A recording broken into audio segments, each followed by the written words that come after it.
मैं प्रभु का धन्यवाद देता हूँ इस सुबह के समय के लिए। प्रभु के चरणों में आने के लिए प्रभु ने मदद किया।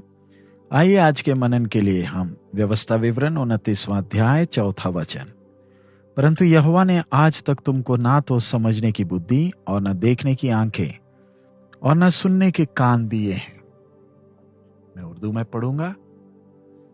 इस्तिस्ना की पुस्तक 29वां बाप उसका 4था वचन। लेकिन खुदावन ने तुमको आज तक ना तो ऐसा दिल दिया जो समझे और न देखने की आंखें और न सुनने के कान दिए।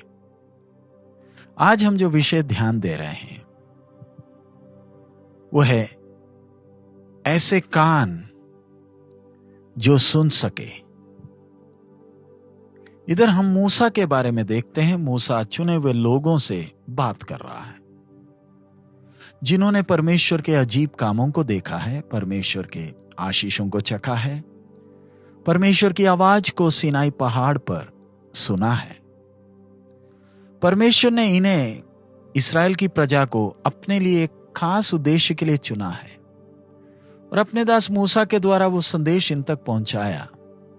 लेकिन लोग अपने बुलाए हुए उद्देश्य की गंभीरता को समझ नहीं पाए। परमेश्वर ने उन्हें इसलिए चुना था ताकि अंधेरे भरे दुनिया में वो प्रकाश का काम करें, और इसी कारण परमेश्वर ने उन्हें आज्ञाएं भी दी। और ये परमेश्वर की आज्ञाएं कुछ शब्द सिर्फ नहीं जो ये बाकी अपने व्यस्त जीवन में भूल जाएं, लेकिन परमेश्वर ने अपनी आज्ञाओं को पत्थर पर खोद कर दिया ताकि वो ना मिटे और ये बार बार पढ़ सकें और अपनी पीढ़ी में इस आवाज को बार बार सुनकर अपनी पीढ़ी की अगुवाई भी कर सकें।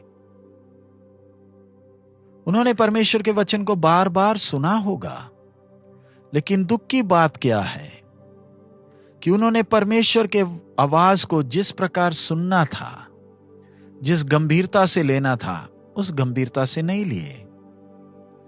इधर मूसा कहता है कि परमेश्वर ने उन्हें वो आंख नहीं दिए, ना ही वो कान दिए हैं जिससे वो ना तो देख सकते और ना सुन सकते हैं। मूसा परमेश्वर को इन लोगों के इन बलवा करने के मन का दोष परमेश्वर पर नहीं लगा रहा, क्योंकि ये जो अंदरूनी कान है यानी आत्मिक कान है, उसे परमेश्वर ने ही खोलना है ताकि एक व्यक्ति परमेश्वर की धीमी आवाज को सुन सके। और परमेश्वर की आवाज संसार की आवाजों से भिन्न है। और परमेश्वर के कामों को देखना है तो परमेश्वर ने एक व्यक्ति के आत्मिक आंखों को भी खोलना है। इस प्रजा ने मूसा के द्वारा परमेश्वर की आवाज को कई बार सुना है, लेकिन वो परमेश्वर के वचन के द्वारा परमेश्वर की आवाज को समझ नहीं पा रहे थे। और ये एक बहुत बड़ा फर्क है। धन्य व्यक्ति जिसके कान के द्वारा परमेश्वर की आवाज को वो सुन पाता है। आइए हम अपने जीवनों को जांच कर देखें। क्या मैं आत्मिक तौर पर तंदुरुस्त हूं? क्या मेरी आत्मिक आंखें देखती हैं? क्या मेरी आत्मिक कानों के द्वारा मैं परमेश्वर की आवाज को सुन सकता हूं और अपने दिल से क्या परमेश्वर की बातों को समझ पाता हूं? कहीं मैं बहरा तो नहीं कि मैं परमेश्वर की आवाज सुन नहीं पा रहा। हमने परमेश्वर की आवाज परमेश्वर के दासों के द्वारा कई बार सुना है। हम परमेश्वर की आवाज परमेश्वर के वचन के द्वारा सुन सकते हैं अगर प्रभु हमारी कानों को खोले। अगर हमारे अंदर अपनी इच्छा भरी हो तो हम परमेश्वर की आवाज सुन नहीं पाएंगे और परमेश्वर की आवाज को समझ भी नहीं पाएंगे।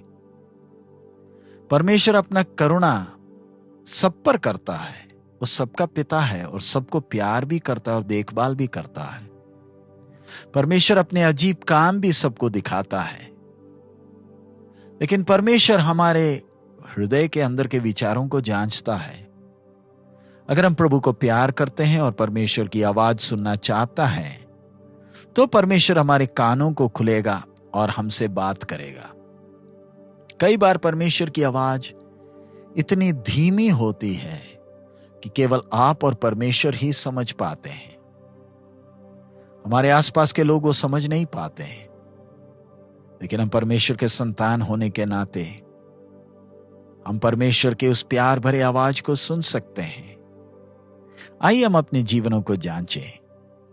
क्या परमेश्वर ने मेरे कानों को खोला है ताकि मैं उसकी आवाज को सुनूं?